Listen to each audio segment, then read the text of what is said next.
Custo de vida, emprego e desemprego, cesta básica, tarifas públicas, salário mínimo. Agora, na Brasil Atual, a análise do DIEESE. E nós vamos conversar agora com a supervisora de pesquisas do DIEESE, Patrícia Costa. Bom dia, Patrícia.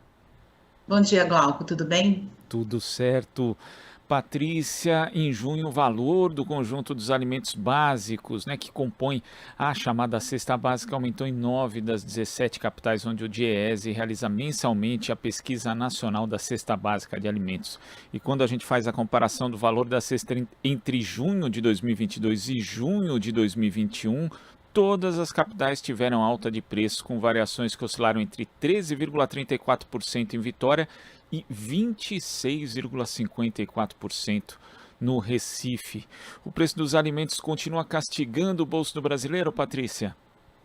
Continua, e eu acho que esse resultado de que a cesta subiu em 9 cidades, ele precisa ser bem contextualizado no sentido de que a batata ela é pesquisada somente na região Centro e Sul. E o preço da batata diminuiu muito entre maio e junho por conta da colheita da safra de inverno. Então, na verdade, quando você olha os demais alimentos, você percebe uma tendência de alta em grande parte deles. Mas a redução do preço da batata impactou bastante aí no custo de algumas cidades. Por isso, esse resultado negativo em 8 das 17 capitais pesquisadas. Agora, Patrícia, segundo o DIEESE, também em junho desse ano, o salário mínimo necessário para a manutenção de uma família de 4 pessoas deveria equivaler a R$ 6.527,67, ou 5,39 vezes o mínimo de R$ 1.212. E aí a gente vê dois problemas, né? Primeiro, a inflação corroendo o poder de compra das pessoas, mas também a ausência de uma política de valorização do salário mínimo que mantenha minimamente esse patamar para as pessoas poderem consumir o básico, né? Então a gente tem aí uma conjunção muito ruim com inflação e salário mínimo estagnado, Patrícia?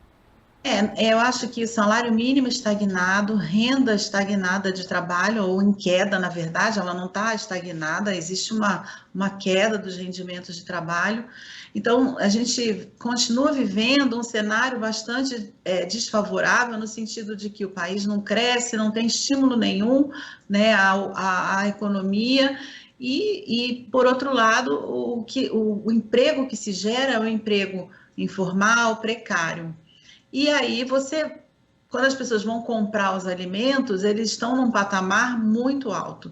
Então, Glauco, a gente olha os resultados dessa pesquisa e fica pensando assim, bom, no mês de junho, o café da manhã vai ficando quase que impossível, porque você tem um aumento do leite nas 27 cidades, nas 17 cidades, que chega a quase 13% em Belo Horizonte. Então, de um mês para o outro, um produto aumentar nesse patamar é extremamente desfavorável, porque nada mais aumenta de um mês para o outro assim, né? O salário não aumenta, enfim, então a pessoa não tem renda.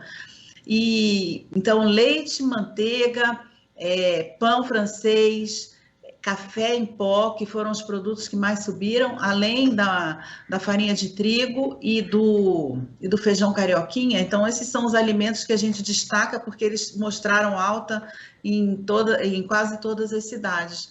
Mas, por outro lado, a gente começa a ver também uma queda, por exemplo, no óleo de soja. Ele mostrou redução em 11 cidades, e eu acho que essa redução, ela expressa que o consumidor não consegue mais pagar o óleo de soja no patamar que ele está. Então, quando você não tem renda suficiente, quando você tem um cenário de desmonte do mercado de trabalho, de geração de ocupações mais informais, com queda de renda e com o aumento da inflação, e principalmente da inflação desses alimentos básicos quase que insubstituíveis, você começa a ver isso. queda no preço do óleo de soja, porque o patamar de preço que ele chegou vai ficando impossível. E o mesmo ocorre com o leite, né? A gente começa a ter um litro de leite custando 8, 9, chega a determinado mercado 11, 10 reais. Então, vai ficando impossível para as famílias, principalmente para as famílias de baixa renda, ter acesso a esse alimento que é tão importante e quase que também não tem substituto. Se fala hoje no açucarado, mas isso não tem nutriente nenhum. Então, como é que uma criança vai crescer sem leite, né? Sem poder tomar o seu leite de manhã para se fortalecer? Realmente, a gente fica olhando para essa situação e pensando, por que é que acontece isso no Brasil, que tem tanto alimento, que produz tanta comida, produz tanto alimento, exporta isso para fora, e aqui dentro as pessoas precisam passar essa fome e essa necessidade? E é uma pergunta muito importante quando você faz essa questão da relação com o café da manhã que as pessoas tomam, Patrícia, até para que todo mundo tenha aqui a noção de como aumentou leite e manteiga em 17 capitais, tanto em junho como também nesse período de 12 meses. No caso do leite, o aumento acumulado chegou a 48,89% em Belo Horizonte. E o preço do quilo do pão francês, ele subiu em 15 das 17 capitais no mês passado, sendo que em todas nos últimos 12 meses houve elevação, chegando a 30,32% em Salvador. E aí a gente tem uma questão que é conjuntural, né? Não só desses, mas como de outros alimentos, questão de safra, mas também tem a estrutura, né? E a estrutura produtiva brasileira no campo, Patrícia, ela acaba favorecendo, na verdade, com que o país fique mais exposto, por exemplo, a choques de safra, não só aqui, mas também as oscilações do mercado internacional, e no fim das contas isso vai dar em prejuízo para o consumidor comum? Então, a gente olha para a questão do leite e fala, tudo bem, agora é um período de entre-safra. Tudo bem também, porque estamos com um segundo ano com aquele fenômeno Laninha, que vem causando uma estiagem muito grande na pastagem, o que causa problemas para os produtores. Mas não é só isso. Você tem uma taxa de câmbio num patamar que inviabiliza os custos. Então, a gente exporta muito milho, exporta muito farelo de soja, e aí o alimento do gado fica mais caro. Você também precisa importar remédio, e ele entra aqui mais caro. Especificamente em relação ao pão francês, né, a gente precisa da farinha, precisa do trigo, na verdade, a gente precisa trazer esse trigo de fora.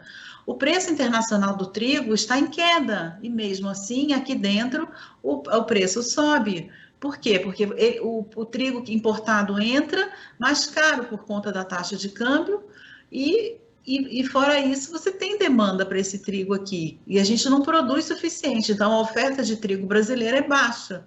Então, veja, são questões, quando você começa a olhar a causa da alta desses alimentos, você percebe que é possível agir, é possível fazer políticas que diminuam esse impacto no bolso das pessoas, porque são alimentos básicos, são bens básicos, como gás de botijão. Então, existe forma de fazer, mas não há, nesse momento, intencionalidade de se mexer. Para o governo, deixa que o mercado resolve. O mercado vem resolvendo no Brasil, e o que a gente observa é que a resolução do mercado é a pobreza. É a pobreza, é a fome, é a ausência de políticas de bem-estar para a população brasileira. Então, assim, questões básicas, investimento em agricultura familiar, subsídio para que produza mais leite via agricultura familiar. Não tem.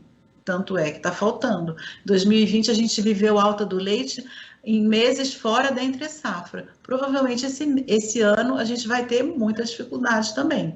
Então, veja, é uma questão de intencionalidade. Você aumenta o auxílio, né, durante 4 meses, para que as pessoas comam mais, mas os preços dos alimentos não param de subir. Então, você não resolve o problema, você não ataca a inflação na sua causa, você fica dando paliativo, e paliativos agora às vésperas da eleição. Patrícia, queria agradecer a sua participação hoje aqui no Jornal Brasil Atual. Muito obrigado. Até a próxima. Obrigada, bom dia. Bom dia. Conversamos aqui com a supervisora de pesquisas do DIESE, Patrícia Costa.